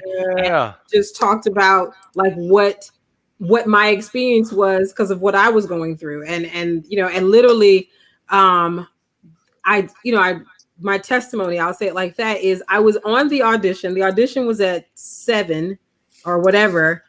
I auditioned, and before I could get off the audition, they sent me a booking thing. Like I was booked for a show before I could get out of the actual audition room. Fantastic. So I just want to encourage you that be strong, be good. Like I said, we out here, we all throwing bows now because we put in the work. So just find a mic. You and Stacy are cool, or hit me up on Facebook, man. Yeah, hit us all up. I'm hosting a mic on Friday. I'm hosting one. I'll do it.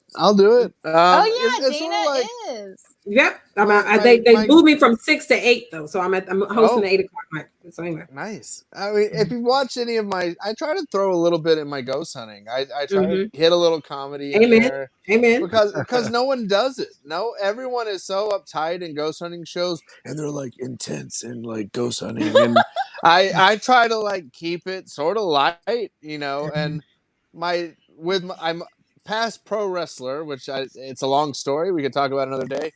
And my current job is I do practical effects. So I do. I actually worked on 3 Emmy winners. I worked on Mandalorian, Dark Crystal, and Picard. So I won 3 Emmys myself. I think we need to bring you back as a guest to talk about that because that's insane. And Baby Yoda is life. Okay. Oh, we were making Baby Yoda. All we were focused on was the Mandalorian armor and how cool it was and awesome. Oh, here's a Baby Yoda. Okay, here's a Baby Yoda. This Mandalorian is going to be awesome. We didn't even know, and because I'm in pre-production, so we just I helped make the puppet. I didn't know the script and how important Baby Yoda was. I assumed it was going to be a camera pan by, and there'll be a Baby Yoda. How cute. But I didn't know. I'm sorry, did you help create Baby Yoda? Is that what you're saying? I was given Baby Yoda's hands and feet, and I made them real. I helped mold. I molded Baby Yoda's hands and helped making them foam and his little feet, and I got to see the puppet's eyes moving beforehand and all the test footage and all this stuff. What are you doing for Halloween? Maybe we gotta get you back on. If you look at my TikTok, I put up my house decorations. I dressed my kid up as Chucky and let him run around the house. So when making Baby Yoda, did you actually hit the neck too hard and give him that speech impediment? Oh, get out. No. Is that a little dark? I'm sorry. That's a little dark, I guess. You're saying verbs in the wrong place. Right. We were so focused on the Mando, though. We didn't realize Baby Yoda was going to... And then to see something you helped, build... I mean, I didn't design it or come up with the concept or write the script for it, but I helped make the real Baby Yoda that you take. I think I have one sitting over there. And it's premiering on Disney Plus, the second season of Mandalorian on October 30th. Oh my God! We have to talk about that closer to the date to talk about Yeah, we should do a whole segment. I hope Glow is watching right now. That you're one of our fans who I don't think she can comment at the moment. She would love to know that we had one of the fathers of Baby Yoda on our show. Yeah, we definitely should bring you back before the Mandalorian season 2. Oh, and I worked on Um, season 2, and I know everything that happened. Woo! So Oh but my god! for our audience, so Stephen, for the audience, tell people the difference between practical effects and special effects. I think in visual, like people have heard the term special and visual effects. I don't think everybody's heard the term practical effects. So practical effect is this is Freddy Krueger's face from Nightmare 2. It's a Right. real mask. Whoa! It's made of latex. This is a practical effect. A if digital you effect is this. wow. There's nothing there. A digital effect is done by a computer. So Okay. I've helped make. I got stuff all around, but I Freddy help make Krueger is life. like anything that the actors can hold or that Ghost is set. A lot of what it is now is suits and armor and stuff.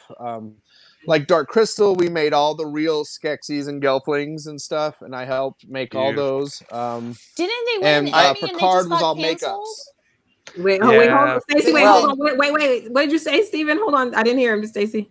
Say it again. You made all the Oh, and for Dark Picard- Crystal. Yeah, and Picard Yeah. was all. We did all the makeups, the different makeups for the Captain Picard show. We helped Damn mold all good. those. Hey, one thing about that. Sorry. You were talking about special effect, the different, practical and physical, right? Or I'm sorry, which were the differences? Practical and those. Anyways, the movie Mama. I don't know what you think about that because they had the mix of Peter Skarsgård in Yeah. actual makeup. The only thing that was digital was the hair. The rest of the movement was him pretending to be that contorted thing. That was one of the scariest, most awesome movies. I mean, thanks to the ending, I'm not going to rewatch it. Jesus Christ. The ending is kind of sad, though. Right? It's Guillermo del Toro, like the orphanage, all that. Like his endings, you go, "Am I happy or sad? What the fuck did you do to me?" Just like Pan's Labyrinth. Yeah, God damn it! I worked on both Pacific Rims. I worked on Shape of Water. I worked on Antlers. I've worked on like 6 Guillermo movies. Guillermo is the man, dude. He's like modern wonderful. time. Yeah, he's the modern one of the modern Spielbergs, in my opinion. Like, his Oscar shows he is absolutely right. Incredible. And he doesn't get enough love at all, dude. In my opinion, Well, and- like at all. And to In kind my of go, to go full circle to what I was saying earlier, me and Brian from my team got to work on 2020 Ghostbusters. So, Oh, for the new me, one with Ivan Reitman's son, right? Yes, got to everything. With the so guys for from me, Stranger Things. to go all the way back from Can't me as a wait. kid watching Ghostbusters, wanting to be a Ghostbuster, and then get to work on Ghostbusters. Oh man! So I got to ask you: Is Slimer really? Is Oh, no, Slimer I'm as sticky as I think he is? I can't say anything. Oh, he's on an NDA for that one. Yeah, no. Ah. This is what we'll do. Like, comment below if you have any questions. We're definitely gonna ask him to come back, and maybe we can convince him to take us on, a ghost tour or something. But come on, if you have any questions, just throw them in right now. Yeah, I'll take you guys to a ghost hunt, and you guys get me doing some stand up. There you go. Oh, that's easy. Wait, you mean with an audience? I'm sorry. No. I'll do it on anywhere. I don't care. Gotta start somewhere. I have my toes in so many ponds. It's. I'm just nervous to like start another hobby. My wife gets mad at me. She's like, "I looked on your computer and you had a magic school open, and you had a juggling class, and you had an improv class. Like, you're not starting any new hobbies. You got to stop something else before you start something new." Oh yeah, I'm a death metal musician that has put out an album recently, and then I say, "Hey, honey, I'm doing comedy." She goes, "Yeah, you had to pick something else. Oh well, go do it." Yeah, I'm always heading down new avenues, trying new things. Well, hey, Right? how about we go to another segment real quick? By the way, Stephen, if you have to go, let us know. But that's fine. I don't even know what time it is. My phone isn't showing. It is 9:44 in Hollywood. Oh my God! I actually do need to go, you guys. All right. Okay. You're coming back. You're coming back, so we can have another conversation. Yes, talk to me again. Well, I'll come back and talk about anything. I had so much fun. We will stay in touch and not in a creepy way. Thank you, Stephen. Thank you very much, Stephen. One more time, Baby Yoda. Baby Yoda. Oh, Baby Yoda. Yes. Love me, you do. Love me, you do. All right, we're gonna put up his handles again, guys. Twitter, Hollywood PD1 on Twitter. His IG, Hollywood Paranormal Detectives. His Facebook, Hollywood Paranormal Detectives. All right, guys. Go watch those Thank episodes, get to know me, and have a good time. Yeah. Yeah. Thank you, Steven. All right. Thanks for having me, guys. Good night. Yes, thank you. So we're gonna talk about this for just a few minutes because we're a little running behind here. That's okay. So let's talk about our idiot of the week. Why not? Police. Man snatches tip jar after applying for a job at Northampton County Pizza Shop.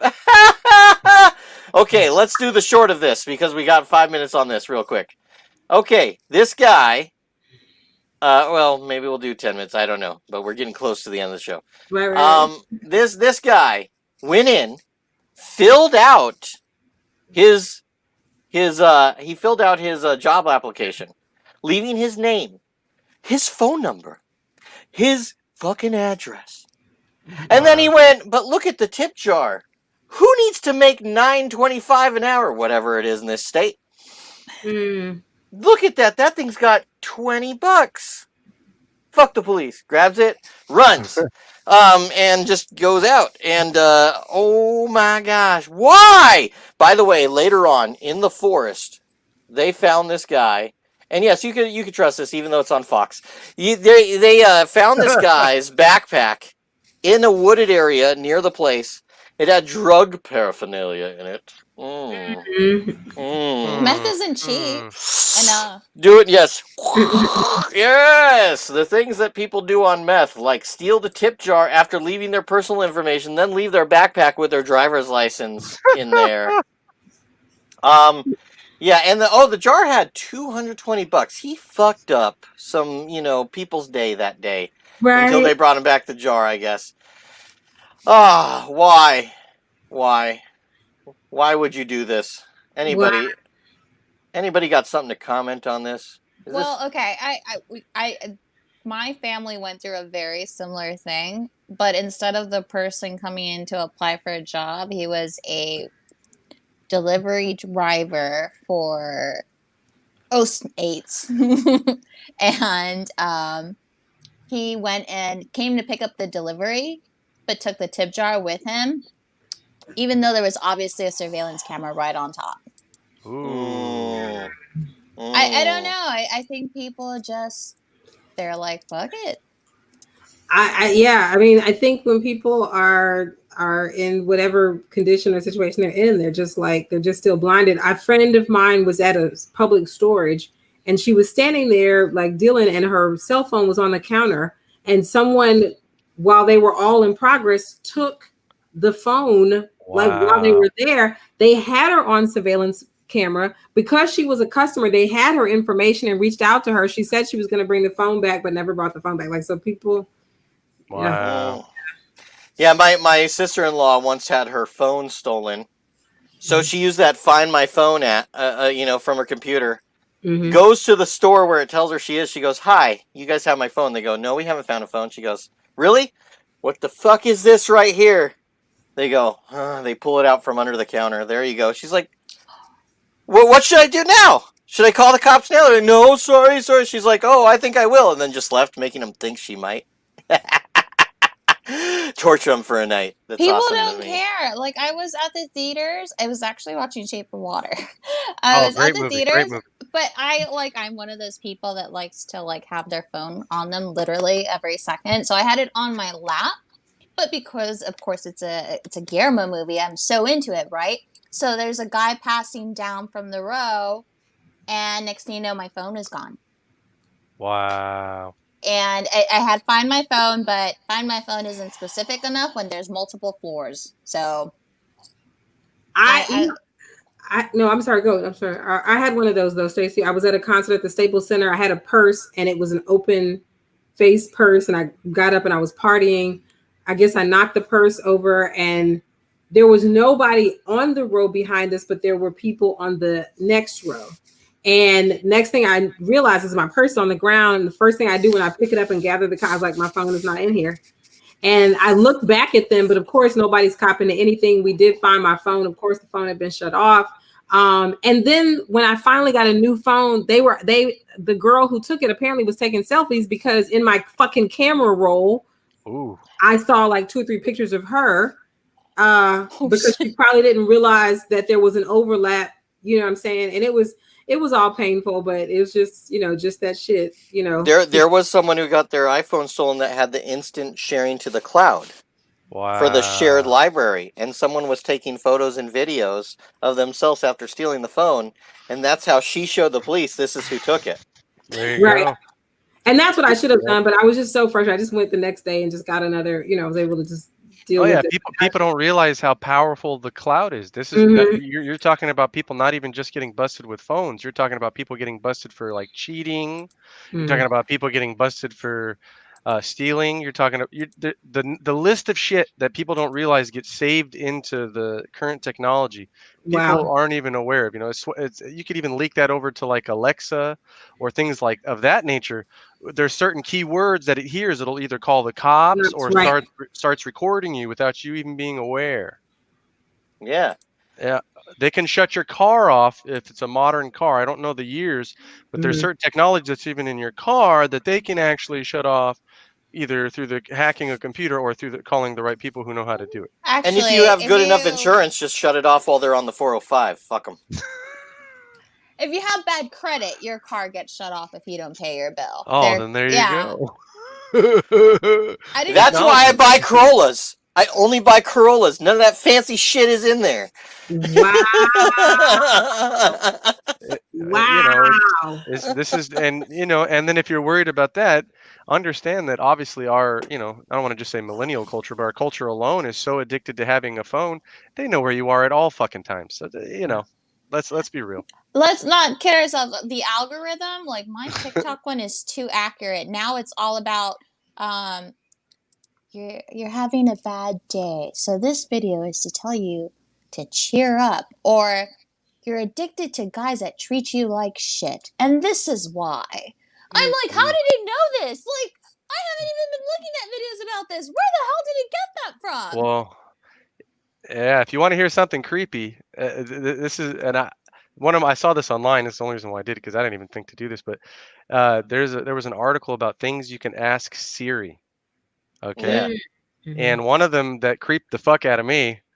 And if you haven't done it and you're into really weird, strange, and dark shit, if that's your cup of tea, ask Siri, where's the best place to hide a body? I'm not fucking kidding. If you're not into that, it'll tell you. No, it will tell you because it's known. It's on Wikipedia. And it will show you a satellite image. And by the way, Stacy, to go back to your point, by the way, about the weird things you look up or something and suddenly it's giving you like targeted ads.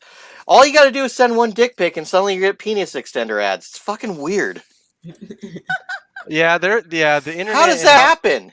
I had it. Yeah, I had it leak ads into my email and into my, was it Facebook or another two websites where, because I looked at something, the engine already, shot it back over to the other sites. I'm like, you guys are all working together. What the fuck's going on, dude? Well, the weirdest part, okay, I get it with the Facebook thing where the algorithm will go ahead based off any type of Google search, and that's how you're going to start getting stuff. But with the TikTok thing, it's like it knows my horoscope. It knows, well, that one's a little obvious. I'm sure my birthday's come up somewhere on my phone, but it knows my hair color now. And I'm like, NSA? You're getting good. Whoa. Yeah. Like, do I entertain you or what? It's when it gets too personal. It's like, we know you're trying this birth control, but how about this one? Oh my gosh. I got a bunch of Plan B. That's where I knew. I was like, oh, okay, it's a little off. I haven't gotten anything in months, so I know this is a little off. Okay. It's like, stock up for the new year. Oh yeah, that shit is crazy. I made myself laugh with that one. Damn it. Yeah, that's just one of those things, man. You got to be aware. That's like the whole what is it? Automation. That's automated? Is that correct? Automation? I believe that's. I think so. I mean, that's the whole thing. TikTok apparently won't reveal what their secret is to the algorithm, which has like a lot of people. That's why Oracle was actually really determined to place their bid, because it's their algorithm that's way, way too accurate. I'm like, okay. Yeah. By the because way, that's oh, sorry, go ahead. oh well, I just recently got out. Recently got TikTok as doing the comedy thing. You open the ad and automatically it's like, I'm going to play you something. It's like, I don't even get to pick. No, fuck you. I'm playing you something right now. It's like, this is invasive. Anyways, maybe I'm just old. Yeah, Oh no, I like the ones where it tells me you've been scrolling for too long. Maybe you should go to sleep. I'm like, fuck you! Don't tell me what to do. oh yeah, oh yeah.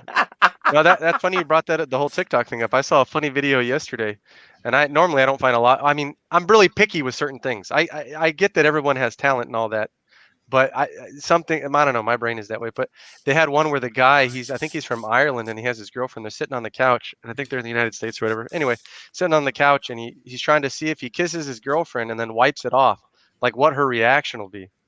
Fucking hilarious. At first I was like, "What's this shit?" And then I watched. I was like, "Oh, this is yeah." Instantly grabs some Listerine and goes chugs it real quick. Well, no, he's trying to be all like slick about it. She kind of looks over. She's like, "Hey, man, why are you wiping my kisses off? I don't What trout. the fuck?" You know, it's hilarious. Okay, well, I'm not gonna lie though. They're getting really like now you can pay girls on TikTok to pretend to seduce your boyfriend, and then they screenshot everything and send it directly to the girlfriend or the wife. So it's like you get drama on TikTok. Like I love getting all these cheater stories. Like my feed is full of people catching their boyfriends cheat or their destroyed houses. And there's even a bunch of videos on how to vandalize your cheating man's car the right way where you won't get caught. I'm like, let's go! Dug my keys into the side of his Anyway, I know that song and I hate it. By the way, so we only got a few minutes left. Right. And I want to remind all y'all that we are comedians. We do have shows. Hey, if you take down that thing for a little bit, it shows all our handles. Right. Look, add us on Instagram, add us on Facebook. Direct message us your email and say, I want to see shows. And guess what we're going to do? We're going to let you know what shows happen. That's what we're going to do. You guys, I just finished a show before tonight, and it's actually live still on my Facebook page. I've got Mike tomorrow, a show on Saturday, 2 shows on Sunday. This is Dana. My IG stays up. You guys follow me on, like you said, on Instagram. Friend me on Facebook, DM me, let's talk. And I've got a couple of pages, but just be in touch, you guys, because right now, Flappers this is the underbelly of the Flappers world. When your shows are not selling, they send you a email. Hey, comedian, we've sold less than 20 tickets for your show. Can you please brief up your promotion? So right now, our 1001 jokes about Lord of the Rings on that show on Sunday is undersold right now. Wow. So you guys, anybody, and the tickets are like $7. And I'm trying to binge watch. I haven't watched Lord of the Rings in a long time. I have all the extendeds. But I have to admit, and I know our time is low, I got to tell you guys, 3 weeks ago, I had an experience of watching a movie and then riffing the comedy. I'm in love. So I can't wait to hit the stage for these 5 minutes on Sunday at 5 for jokes about, I don't know what's going to happen, but I'm just excited about watching it and riffing. Right. So Dana's always doing live shows. Stefan is doing one for Flappers September 30th, right? Yep, September 30th. Right. Uncle Clyde's comedy contest. I have on my timeline on Facebook, Stefan Bowman Comedian, the link for tickets and flyers. And if you have any questions, you can hit me up at Stefan Bowman Comedian Gmail or through the Therapy of the Absurd Gmail.